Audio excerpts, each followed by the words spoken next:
Avez-vous parfois l'impression que vos enfants sont submergés par des montagnes de bébelles en plastique LED?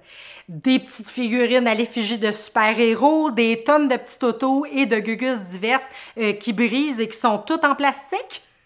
Vous n'êtes pas le seul. Et malgré tout ça, ce qui est terrible, c'est que malgré ces montagnes de jouets, il y a plein d'enfants qui s'emmerdent royalement et qui passent leur temps à dire « Maman, maman, papa, papa, je m'ennuie, qu'est-ce que je fais? Je sais pas quoi faire. » Fondamentalement, un enfant a besoin de découvrir son univers. Il a besoin d'être créatif, de se créer des histoires, de se créer des personnages. Malheureusement, quand on lui propose juste des jouets en plastique, il ne peut pas s'imaginer grand-chose. Le jouet, il a l'air de ce qu'il a l'air. C'est très difficile de lui trouver une autre utilité. En plus, le plastique, ça sent rien, ça goûte rien, ça a une texture constante. Donc, pour la créativité de l'enfant puis l'exploration de son environnement, c'est vraiment pas les jouets qui sont les plus souhaitables et efficaces pour un développement optimal de l'enfant.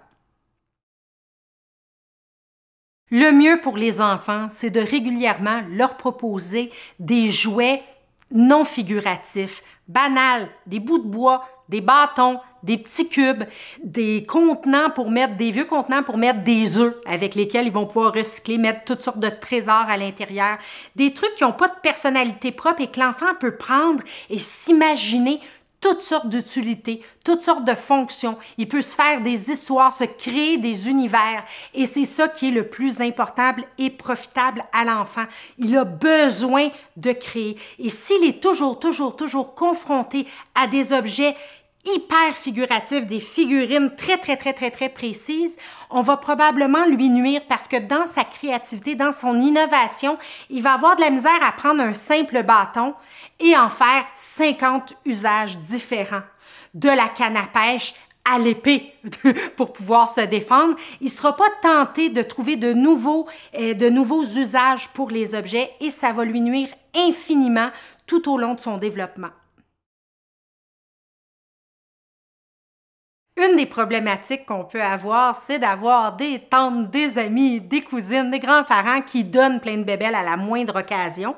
Alors, dans ce sens-là, c'est très simple. Il faut juste leur communiquer que vous préférez avoir des jouets plus durables, moins figuratifs, qui vont développer la créativité de l'enfant et leur communiquer qu'est-ce que l'enfant aime, tout simplement.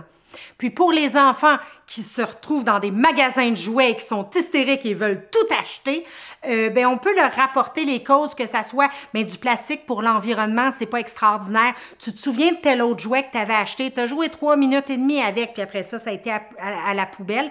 Alors, l'enfant est beaucoup plus capable de raisonner et d'analyser ses comportements qu'on peut l'imaginer et il sait très bien quand il y a eu un jeu qu'il n'a pas utilisé, puis qu'il a mis à la poubelle ou qu'il laisse traîner, puis que ça sert à rien. Alors, quand il faut parfois juste lui rappeler ces moments-là, puis c'est beaucoup plus facile à gérer après ça quand on arrive avec l'enfant au magasin de jouets en question. À chaque fois qu'on crée un changement majeur, qu'on fait une transition vers quelque chose d'autre, c'est certain qu'il y a de la résistance interne de la part des enfants, puis parfois de la part du parent, parce qu'il est habitué à procéder d'une certaine manière. La seule chose importante, c'est de persévérer, c'est de ne pas lâcher, c'est de décider, OK, je veux réduire ça, puis je vais faire ce qu'il faut pour arriver au résultat, tout simplement.